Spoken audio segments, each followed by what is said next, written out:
Non, Bédo, pas là. Va de l'autre côté. Chien, Bédo là. Mais oui, tu t'appuies sur mon micro.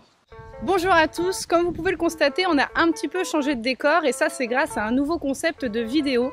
On va partir à la rencontre d'acteurs du monde animalier. Le but c'est vraiment de découvrir plein de choses, donc par exemple le chien d'avalanche, la brigade équestre ou encore des chiens policiers. Mais aujourd'hui ce qu'on va faire c'est parler de l'agility, c'est pour ça que j'ai demandé à Audrey si elle pouvait nous en parler un petit peu. Donc je t'en prie Audrey, présente-toi, présente-nous tes chiens. Moi c'est Audrey, j'ai commencé l'agility en 2008 avec Bédo et de fil en aiguille j'en suis arrivée à avoir un deuxième chien, un troisième, et à faire plusieurs concours et pour finir aujourd'hui à avoir ma structure. Donc sinon je suis ostéopathe animalier, monitrice d'éducation canine. Pour que la vidéo parle à tout le monde, j'ai demandé aux abonnés de me faire une liste des questions qu'ils se posaient sur l'agility. La première question elle est vraiment toute simple, qu'est-ce que l'agility? C'est une discipline canine, donc le but c'est de réaliser un parcours entre 15 et 22 numéros avec son chien. On n'a pas le droit de toucher son chien, on peut juste lui indiquer les obstacles grâce à des gestes ou la parole. Et au niveau des obstacles que tu dois passer, il y a quoi? Il y a les barres comme ça. Oui, donc on va trouver des haies, donc là on peut avoir des haies simples, donc il y a juste une seule barre, un pneu, donc en fait c'est un cercle où le chien doit passer à l'intérieur, le mur, les tunnels, la chaussette,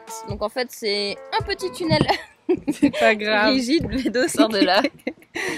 Un petit tunnel rigide avec une partie souple que le chien doit soulever, la passerelle et la balance. Le slalom, c'est composé de 12 piquets à travers lesquels le chien doit venir slalomer. Alors Diane, aujourd'hui ce que je te propose comme entraînement, c'est un entraînement en fait discrimination des ordres. C'est l'apprentissage des différents ordres au chien. Donc en fait moi je rencontre beaucoup de problèmes en concours. C'est que mon chien quand il doit venir prendre une haie en fait à l'envers, c'est-à-dire pas la sauter de face mais par derrière, s'il y a un tunnel qui est juste derrière, eh ben il va dans le tunnel. D'accord. Ce qui fait assez embêtant parce que ça fait élimination. Voilà. Ouais. Donc j'ai conçu un petit parcours tout simple en fait pour travailler ces petits enchaînements qui puissent apprendre voilà mon ordre. Donc moi pour qu'il aille derrière ça va être passe et tunnel bah c'est tunnel. Alors l'obstacle numéro 1 ce sera celui-là. Le 2 pareil, ce saut là toujours du champ vers le mur. On va arriver ici donc avec notre petit piège où il doit pas aller dans le tunnel. Il doit venir sauter derrière. Voilà. Une fois qu'il a sauté derrière, on récupère, on fait les deux sauts, on l'envoie sauter, et là on récupère, saute, et cette fois-ci ce sera le tunnel. Saute, saute, passe, oui. Top. Tunnel, oui. Il y a une abonnée qui se demandait quelle race était prédisposée à ce type de sport. Toutes les races sont autorisées en agility, même les chiens qui n'ont pas de race, comme Bédo. Dans le top des races qu'on va retrouver en agility, il va y avoir le border collie, le berger belge malinois. Et après, toutes les races sont admises. Il y aura certaines restrictions selon les capacités du chien. Alors il y a une abonnée qui se demandait à quel âge on pouvait commencer l'agility, s'il y avait des bases de dressage à inculquer à son chien avant de commencer l'agility. Pour démarrer les concours, le chien doit avoir un minimum 18 mois. Vous allez pouvoir montrer à votre chien dès que vous l'avez, c'est-à-dire 2 mois. Bien évidemment, en fait, l'entraînement va être adapté. C'est-à-dire que c'est quand même un chiot, donc il va au niveau capacité physique, il ne peut pas enchaîner un parcours complet, mais vous pouvez très bien lui apprendre déjà à découvrir les obstacles. Alors, l'essentiel en agility, en fait, c'est que le chien soit connecté avec vous et vous suive. Donc, ce qu'il va falloir, c'est d'abord un bon rappel. Après, voilà, qu'il soit capable de vous suivre ce qu'on appelle à la main. Et si vous êtes en entraînement avec plusieurs chiens, la sociabilité pour pas qu'il aille attaquer, voilà. Ah, je fais tomber ma barre. Comment tu te sens avant ton premier essai d'agility? Je suis confiante. Tu utiliseras cette chose pour le motiver. Je fais pouic ou pas? Non, elle fait pouic. Tu le gardes juste Okay. comme ça. Je passe à à droite. Bédo. Là. Ouais. Donc là, c'est ce qu'on appelle en fait ton chien. Tu l'as main gauche. Les mains gauches. Voilà. Donc là, il est là. Tu lui dis de sauter. T'arrives ici. Tu lui dis passe. Là, donc là, en fait, ce que tu vas faire, c'est qu'en même temps, tu vas envoyer ton joujou pour venir main droite. Tu le fais sauter. Là, il va venir contourner et passer là. Pareil, tu changes ton joujou de main. Et après, tu arrives ici, tu lui dis tunnel. Bédo, saute. Vas-y, le Bédo. Viens, saute. Voilà. Passe. Passe. Saute.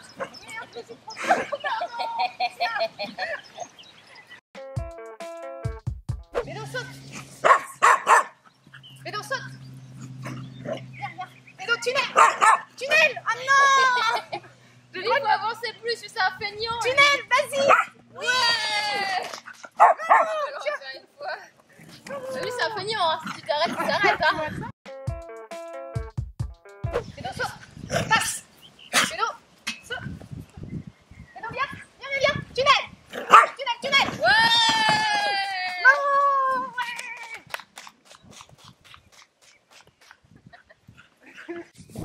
c'est un champion. Et donc la dernière question, c'était au niveau de tout ce qui était compétition, donc comment c'était jugé au niveau des pénalités. Oui, donc il va y avoir un juge, on va avoir un temps de référence, si on le dépasse, on a des pénalités, et si on dépasse encore un plus grand temps, on est éliminé. Ensuite, on va avoir comme pénalité la barre qui tombe, et donc chaque pénalité en fait coûte 5 points. Donc le but c'est d'avoir le moins de points possible, et après à point égal, d'être le plus rapide. Donc ensuite, on peut aussi avoir le chien qui passe à côté d'un obstacle, dessous, qui va s'arrêter, ça va être considéré comme un refus. On va avoir les fautes de zone. On a une différente zone de couleur où le chien doit mettre obligatoirement au moins une patte dedans. L'élimination, si le chien se soulage sur le terrain, voilà, c'est interdit. Ah, c'est éliminé. Oui, c'est éliminatoire. Faute de toucher aussi, voilà, on doit vraiment guider le chien qu'à la voix et au geste. Et il arrive ne doit pas nous toucher aussi. Oui, parce que quand on est dans le jeu de la compétition et qu'on voit que le chien va faire une faute, on a tous le réflexe de non, voilà. Ah. Donc après, il y a les éliminations. Le chien qui prend pas le bon obstacle. Pareil, 3 refus, le 3e sera éliminatoire. Et au niveau de la France et des compétitions, est-ce que c'est quelque chose de très développé? On n'est pas si mal que ça. C'est une discipline qui est vraiment en plein essor. Maintenant, on a des concours tous les dimanches. On a plusieurs finales nationales et on a des championnats du monde. Le désavantage qu'on a en France, en fait, c'est que c'est un sport qui reste encore très loisir. Donc c'est vrai qu'on n'a pas forcément les infrastructures. À l'étranger, ils vont avoir beaucoup de salles, ce qui permet de s'entraîner par tout temps. Nous, en tant que cavalier, avant d'aller sur un parcours de saut d'obstacle, on va échauffer notre cheval. On va pas le sortir de son box et le lancer directement sur un parcours. Chose qui se fait pourtant assez régulièrement en agility. T'as l'impression que ça commence à aller un peu mieux quand même. Oui, parce qu'il y a de plus en plus de stages qui sont organisés. On parle de plus en plus du fitness canin, de la proprioception et de l'entraînement du chien de sport. Et au niveau loisir, ça manque beaucoup. Énormément. Bon, j'espère que cette vidéo vous aura plu. C'était une première pour moi, donc n'hésitez pas à me dire ce que vous en avez pensé en commentaire. Merci beaucoup à toi Audrey, à Iko, à Bédo et à Active Dog de m'avoir reçu ici, c'était vraiment top. Si vous voulez participer aux questions pour la prochaine vidéo, rejoignez ou la page Facebook ou l'Instagram, c'est ici que je vous demande les questions que vous voulez poser. Et si vous avez aimé la vidéo, vous la partagez, vous vous abonnez, c'est super important. Et puis moi je vous dis à la prochaine.